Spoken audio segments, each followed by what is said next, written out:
Assalamualaikum warahmatullahi wabarakatuh. Kami, CGP Angkatan 9 Kabupaten Lampung Timur akan melaksanakan demonstrasi kontekstual modul 2.3 coaching untuk supervisi akademik terdiri dari supervisor, coach, dan coaching. Bersama saya, Indo Saputro dari UPTD SDN 3 Sidodadi, Kecamatan Pekalongan. Leli Udana dari SMA 1 Batanghari. Sevi Marlina dari UPTD SDN Negeri 2 Sidodadi, Kecamatan Pekalongan. Selamat menyaksikan. Selamat pagi Bu Leli. Selamat pagi Bu Sevi. Bagaimana kabarnya hari ini? Alhamdulillah baik saya Bu. Ibu gimana? Alhamdulillah saya juga baik. Kayaknya mau ada kegiatan coaching ya? Iya, saya berencana melakukan kegiatan coaching bersama Pak Edo Bu Sevi. Bagaimana? Sudah siap? Insya Allah siap. Mohon bimbingan. Oke. Ya. Berhubungan dengan tugas saya sebagai supervisor ya Bu, mungkin ada beberapa hal nanti yang akan saya tanyakan. Yang pertama adalah kegiatan coaching Ibu yang kemarin. Oke. Kira-kira bagaimana perasaannya? Untuk praktik coaching yang kemarin pastinya saya merasa deg-degan Bu, nervous di awal karena saya harus menggunakan alur tirta yang saya sendiri belum paham betul gitu. Insya Allah kali ini saya sudah mulai memahami dan bisa menerapkannya. Baik, mungkin itu juga karena belum terbiasa ya Bu ya. Iya. Semoga nanti kegiatan coaching yang akan dilakukan bisa berjalan dengan lancar. Iya Bu, terima kasih.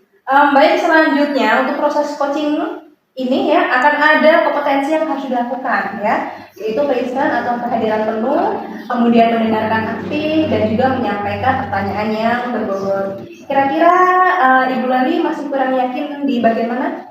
Kalau saya kurang yakinnya di bagian present. Artinya karena di situ kita kan harus hadir penuh, harus fokus dengan apa yang disampaikan oleh coach. Kalau kita tidak fokus, maka kita tidak bisa mengajukan pertanyaan-pertanyaan yang berbobot sehingga bisa menuntut coach menemukan permasalahannya, menemukan solusi dari permasalahan itu. Oke, baik. Bagian kehadiran penuh yang perlu dikembangkan ya Bu. Ya, betul Ibu. Oke Bu, terakhir apa yang Ibu inginkan dari coaching kali ini? Ya, tentunya saya berharap coach saya nanti akan menemukan solusi dari permasalahan yang dia hadapi. Oke, terima kasih ya Bu. Selaku coach nanti Ibu akan melakukan praktik coaching dengan Bapak Edo.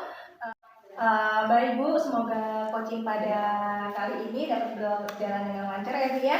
Dan selanjutnya saya persilahkan Ibu untuk melakukan coaching dan saya sebagai supervisor, saya akan mengamati apa yang Ibu lakukan.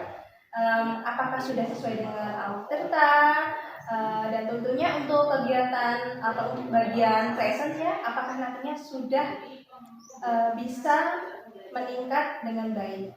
Oke, silahkan dilanjutkan Bu kegiatannya. Ya, makasih Ibu. Semoga kegiatan ini bisa berjalan dengan lancar. Ya. Selamat pagi Bu Leli. Selamat pagi Pak Edo. Ada apa nih kira-kira? Kok kayaknya ada yang ingin disampaikan? Bolehkah saya meminta waktunya sebentar Bu Leli? Oh, tentu boleh, dengan senang hati Pak Edo. Saya mau bercerita tentang apa yang saya rasakan akhir-akhir ini di sekolah Bu. Iya, baik. Mungkin Pak Edo bisa ceritakan lebih jelasnya bagaimana? Jadi begini Bu, akhir-akhir ini murid saya itu terlibat bullying ataupun perundungan antar kelas maupun antar teman sekelasnya. Tentunya kejadian tersebut itu membuat saya itu merasa terganggu dan juga mengganggu proses pembelajaran di sekolah. Terlebih lagi wali murid itu labrak ke sekolah.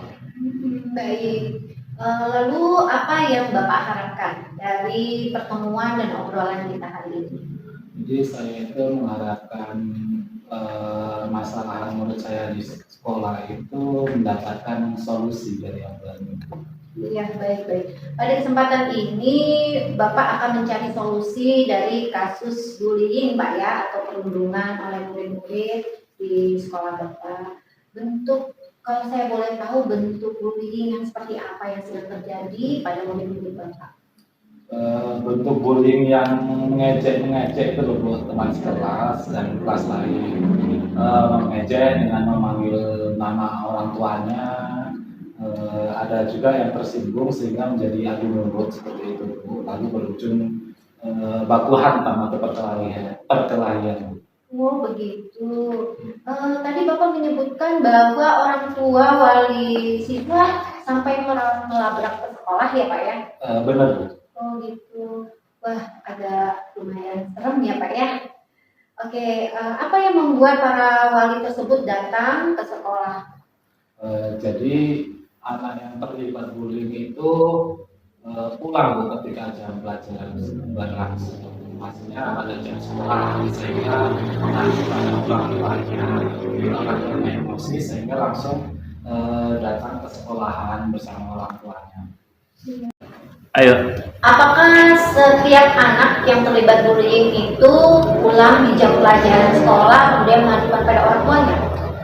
Jadi tidak semua sih Bu Lali. Jadi akhir-akhir ini kami itu selalu sarapan labrakan atau cacian dari wali murid Bu. Iya. Baik, menurut Pak Edo sendiri, hal apa sih sebenarnya yang menyebabkan murid-murid di sekolah Bapak terlibat perkelahian, kemudian saling ejek-mengejek, dan bentuk bullying lainnya? Jadi menurut saya ya Bu ya, anak pelaku bullying itu kurang mendapat perhatian pengawasan dari orang tua Bu. Ini juga berdampak pada kurangnya rasa empati dari siswa tersebut sehingga senang menyakiti orang lain Bu. Bullying cenderung melakukan sebagai pelampiasan guru mendapatkan perhatian. Misalkan bullying itu terkadang menjadi sekedar cari hiburan Bu, karena sudah menjadi kebiasaan dari mereka. Oke, itu ya Pak ya. Jadi ada faktor dari lingkungan keluarga juga menurut Pak Edo. Betul sekali Bu. Jadi kurang mendapatkan perhatian dari dan pengawasan orang tua dan faktor lingkungan juga. Baik, jika kemungkinan ada faktor dari lingkungan masyarakat, kalau boleh tahu Pak, bagaimana latar belakang siswa-siswi di lingkungan sekolah Bapak? Mayoritas latar belakang siswa-siswi di sekolah saya itu berasal dari keluarga orang tua yang pekerjaannya sebagai petani, buruh, dan pedagang Bu. Bahkan tidak sedikit orang tuanya yang bekerja di luar negeri menjadi TKW dan TKI hingga mereka hanya tinggal bersama kakek neneknya atau mbaknya. Baik, dari latar belakang tersebut, apa yang membuat anak kurang perhatian, pengawasan dari orang tua sehingga di sekolah perilakunya menjadi tidak terkontrol dan juga terjadi tindakan-tindakan yang menyimpang gitu Pak. Jadi menurut saya mungkin karena kurang pengawasan dari orang tua, sebagian besar dari orang tuanya itu sibuk bekerja ya Bu ya, dan terlebih kalau orang tuanya jadi otomatis sekali perhatian dari orang tua hanya diasuh oleh neneknya, jadi pengawasan dan perhatian orang tua itu tidak didapat. Iya, dari Pak Edo sampaikan tadi bahwa anak ini kurang perhatian dari orang tua ya Pak Edo. Kira-kira apa saja yang memungkinkan dapat mencegah tindakan bullying oleh murid-murid Bapak di sekolah? Saya kira yang memungkinkan dapat mencegah tindakan bullying itu pertemanan yang baik, menunjukkan prestasi, tidak terpancing untuk melawan jika diejek temannya Bu, menghindari bertindak kasar dan menjalin komunikasi yang baik Bu. Baik. Dan antar teman itu belajar untuk menumbuhkan rasa empati serta saling menghargai sama lain. Dan itu kalau jika pada siswa ya Pak ya. Nah kalau menurut Pak Edo, kalau dari pihak guru sendiri ini seperti apa Pak? Hal apa yang bisa mencegah siswa untuk melakukan bullying? Sebagai seorang pendidik ya Bu Leli, tentu saja tidak bosan-bosan itu memberikan edukasi terhadap murid dan memberikan rasa perlindungan yang aman dan nyaman. membantu siswa untuk menumbuhkan rasa empati, saling menghargai, saling menyayangi, membantu dan mengarahkan siswa untuk memunculkan potensi yang positif, melakukan pengawasan dan menerapkan apa yang menjadi kesepakatan kelas. Iya, bagus sekali. Sebenarnya apa yang menurut Pak Edo bisa dilakukan. Kemudian sekarang apa rencana Pak Edo sendiri untuk menyelesaikan masalah ini? Saya akan berencana lebih sering memberikan edukasi kepada murid-murid terkait masalah tersebut ya Bu. Mungkin pada saat kesempatan menjadi pembina upacara Bu, maupun pada saat melakukan pembinaan terhadap murid secara langsung ketika berada di kelas, melakukan pengawasan dan mengingatkan menerapkan apa yang sudah menjadi kesepakatan kelas. Jadi dapat meningkatkan prestasi siswa, menjalin komunikasi dan menjalin komunikasi dengan wali murid. Itu kami sebagai guru, terutama saya sebagai kepala sekolah, menjamin keamanan dan perlindungan terhadap para peserta didik dan maupun yang terjadi di sekolah akan menjadi tanggung jawab bersama. Luar biasa sekali Pak Edo. Tadi Pak Edo mengatakan bahwa akan melakukan pembinaan melalui upacara hari Senin, kemudian mengingatkan siswa akan kaitin kelasnya. Itu sudah merupakan langkah yang bagus menurut saya Pak Edo. Kemudian setelah itu, adakah langkah lain atau rencana alternatif yang akan Pak Edo lakukan? Ya Bu, ada. Jadi rencana ini tentunya tidak bisa saya lakukan sendiri ya Bu ya. Saya perlu berkolaborasi dengan rekan sejawat, berkoordinasi dengan kepala sekolah untuk menciptakan suasana sekolah yang aman dan nyaman. Iya. Lalu apa komitmen Bapak untuk menjalankan rencana ini Pak? Dengan mantap saya ingin berkomitmen untuk sering memberikan edukasi kepada murid-murid tentang masalah terkait pada kesempatan pembinaan upacara atau waktu hari Jumat, komitmen untuk melakukan pengawasan, untuk mengingatkan kepada siswa, menghimbau untuk menjalin kesepakatan kelas dan mengingatkan apa yang telah menjadi kesepakatan kelas, berkomitmen untuk program sekolah yang meningkatkan prestasi siswa, baik ekstrakurikuler maupun intrakurikuler, dan menjalin komunikasi yang baik dengan wali murid. Jadi keamanan dan perlindungan terhadap seluruh peserta didik itu menjadi tanggung jawab sekolah. Ketika peserta didik tersebut itu belajar atau sedang berada di lingkungan sekolah. Berarti itu luar biasa sekali Pak Edo itu. Jadi sekolah menjamin gitu ya tentang keamanan, perlindungan terhadap siswa-siswa Bapak ya. Baik Pak Edo, siapa dan apa yang dapat membantu Pak Edo dalam menjalankan komitmen tersebut? Menurut saya ya Bu Lali, yang dapat membantu saya dalam setiap komitmen kerjasama itu dari seluruh siswa, rekan guru, wali murid, serta meminta kepada warga sekolah Bu untuk memberikan umpan balik terhadap rencana aksi saya ke depan.